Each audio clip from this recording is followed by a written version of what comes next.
आदरणीय धर्म प्रेमी सज्जनों, सादर नमस्ते। मैं जेठालाल विश्वकर्मा आप सभी का हार्दिक स्वागत करता हूँ।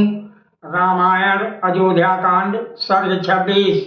महर्षि वाल्मीकि जी रामायण में आगे कहते हैं कि श्री राम जी और सीता जी के इस प्रकार संवाद आरंभ होने से पूर्व ही लक्ष्मण वहां पहुंच गए थे। इस संवाद को सुनकर उनकी आंखों में आंसू भर आए। इस दुख को सहने में असमर्थ लक्ष्मण ने भाई के चरणों का गाढ़ आलिंगन कर महायशस्वी सीता जी और महाव्रतधारी श्री राम जी से कहा, यदि आपने सिंह और हाथियों से युक्त वनों में जाने का निश्चय कर ही लिया है तो मैं धनुष धारण कर आपके आगे आगे चलूंगा। हे आर्य श्रेष्ठ राम, आपके बिना मैं देवलोक में जाना, अमरत्व अर्थात मोक्ष प्राप्त करना तथा संसार के ईश्वर आदि कुछ भी नहीं चाहता।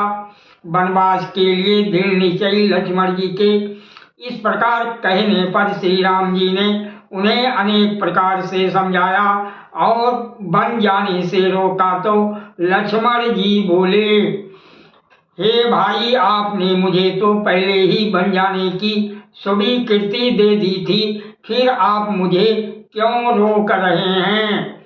तब वन में जाने के लिए उद्धत हाथ जोड़कर वन जाने की याचना करते हुए अपने समक्ष खड़े लक्ष्मण जी से महातेजस्वी श्री राम जी ने कहा, हे लक्ष्मण, तुम मेरे स्नेही, धर्म में रत, सदैव सन्मार्ग पर चलने वाले हो। तुम मुझे प्राणों के समान प्रिय हो, मेरे अनुवर्ती, मेरे भाई एवं मित्र भी हो।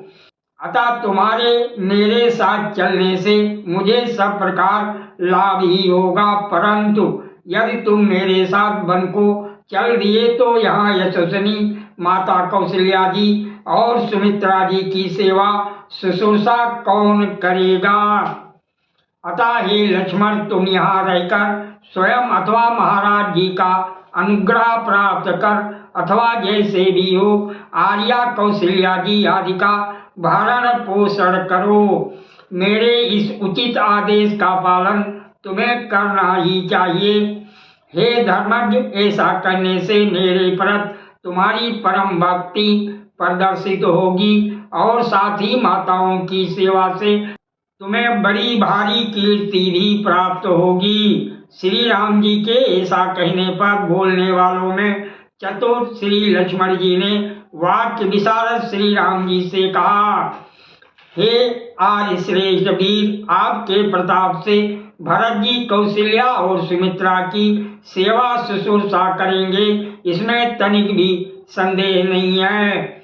यदि दुष्ट भरत इस उत्तम राज्य को पाकर माताओं की सेवा नहीं करेगा तो मैं उस नीच और नृशंस को मार डालूंगा, इसमें तनिक भी संदेह नहीं है।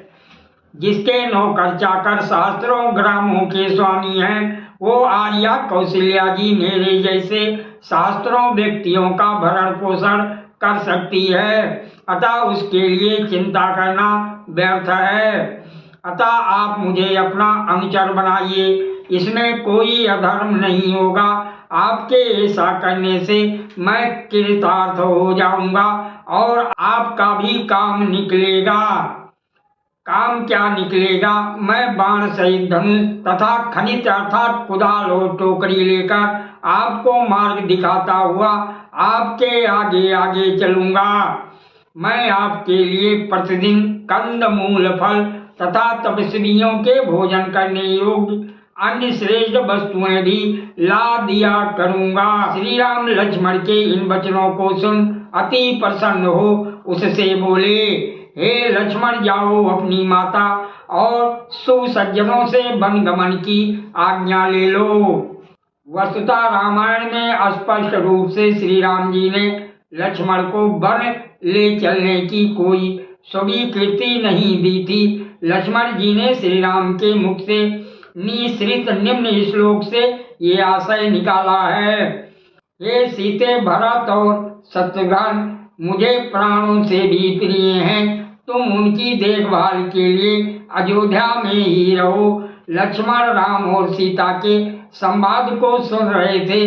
बस उन्होंने सोचा कि मैं सीता द्वारा रक्षित व्यक्तियों में नहीं हूँ, श्री राम वन में ले जाना चाहते हैं। सादर प्रणाम। जय सिया राम जी की।